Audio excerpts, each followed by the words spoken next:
House lights low, the wick went thin, voices like flint, we striking again. Ash in the air, pride in the wind, little hands watching, we cannot pretend.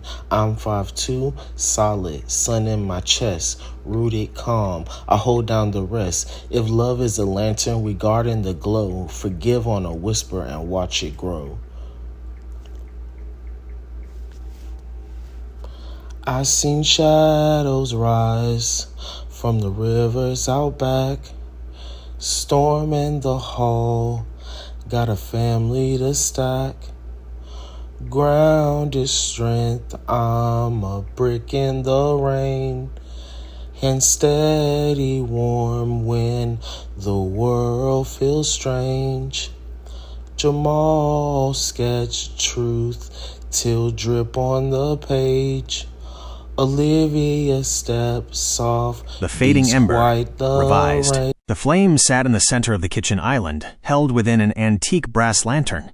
It wasn't fueled by oil or wick, but by the collective peace of the family. This was the forgiveness flame, a flickering core of magical grace that guaranteed the Mackenzies, a family of 10, could always mend a hurt feeling with a simple glance toward its gentle light. Tai-Juen, the 5 feet 2 inches anchor with the deep, kind eyes, was detailing the complex logistics of the week to his husband, Chandler, the 6 feet 10 inches thoughtful leader.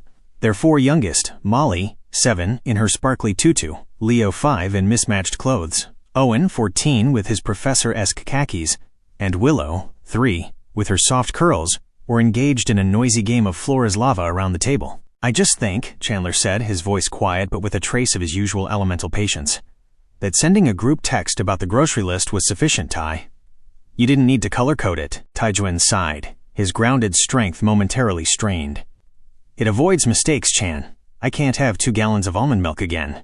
It's about practical competence, and frankly, I feel like you just don't trust my process." "I trust you completely, Anchor," Chandler replied, a flicker of quiet intensity in his expressive eyes. "I just think sometimes your process overwhelms the rest of us." It wasn't a shouting match, but the air thickened with sharp, broken feelings between the 2 fathers. At the same instant, Leo, mid-jump in his mission across the kitchen floor, crashed directly into Owen, knocking the glasses off the professor-esque teen's nose. "Leo, look where you're going."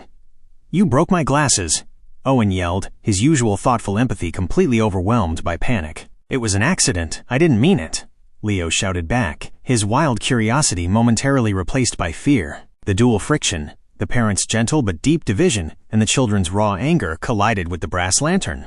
The forgiveness flame didn't blow out, it shrank. It became a dim blue ember, barely visible. Rebuilding the glow, a chilling silence fell. The usual buoyant noise of the family was gone, replaced by a dull, oppressive quiet. Tai-Juen felt a hollow ache where his sun-like energy usually shone. He realized instantly what the 2 fathers and their sons had done. Jamal, 16, the tall, artistic dreamer whose teal-tipped hair bobbed as he watched, was the first to speak. He didn't use words. He simply opened his sketchbook, drawing a quick, sharp line that cut the page in 2. "It's dark," Molly whispered, clutching her stuffed unicorn. Her unfiltered joy was replaced by a deep, contained wonder at the unexpected quiet. Tai-Juen knelt, reaching out to Owen. "Owen, I am truly sorry for my sharpness. We set a terrible example. Leo, can you forgive me for letting the argument get heated?" He let his rooted calmness flow outward. Leo, seeing the true regret in his dad's eyes, quickly grabbed a tissue and wiped the smudge of dirt from Owen's knee. "I'm sorry I crashed your mission, Owen," he muttered, his focused protectiveness emerging. Owen's actionable intelligence kicked in. He picked up his broken glasses. "I forgive you, Leo. Now the frame is fractured, but if we can find the extra strong glue from the actionable intelligence kit, I can fix this. Can you forgive me for yelling?" As Leo nodded, a tiny spark of yellow returned to the ember. Chandler, modeling elemental patience, put a hand on Tai-Juen's shoulder. "I am sorry too, Anchor. You're right. Your organizational process is the structure that holds us. Please forgive my passive judgment." "Of course," Tai-Juen breathed, and the yellow spark intensified. Olivia, 14, the petite leader with practical intuition, walked over and handed Owen the tiny tube of glue before he even asked. She then gave Leo a quiet hug.